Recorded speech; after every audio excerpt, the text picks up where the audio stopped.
இயேசு கிறிஸ்துவின் நாமத்தினால் இன்றைய வாக்குத்தத்தம்.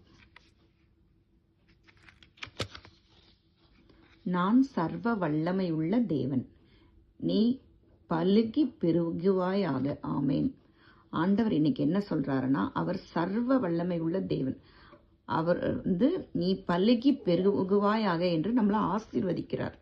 நீங்க ரொம்ப ஏழ்மையில இருக்கலாம், கஷ்டத்துல இருக்கலாம், எப்படி நம்ம எழுந்திருச்சு வரப்போறோன்ற பயத்துல இருக்கலாம். அவர் சொல்லுகிறார், நீ பலுகி பெருகுவாயாக. இதை விசுவாசத்தோடு உங்க இருதயத்துல கர்த்தர் உங்களுக்காக கொடுத்தது வார்த்தை என்று நீங்கள் நினைத்துக் கொள்ளுங்கள். நிச்சயம் நீங்கள் பலுகி பெருகுவீர்கள். இந்த நாள் உங்களுக்கு ஆசீர்வதிக்கப்பட்ட நாளாய் இருப்பதாக, நீங்களும் உங்கள் குடும்பங்களும் பலுகி பெருகும்படியாக ஆசீர்வதிக்கப்படுவதாக. நீங்க என்ன காரியத்தை ஆண்டவரிடத்தில் கேட்டுக்கொள்கிறீர்களோ அதில் பலுகி பெருக கர்த்தர் உங்களுக்கு கிருபை செய்வாராக. கர்த்தர் உங்களை ஆசீர்வதிப்பாராக. ஆமேன். ஹல்லேலூயா.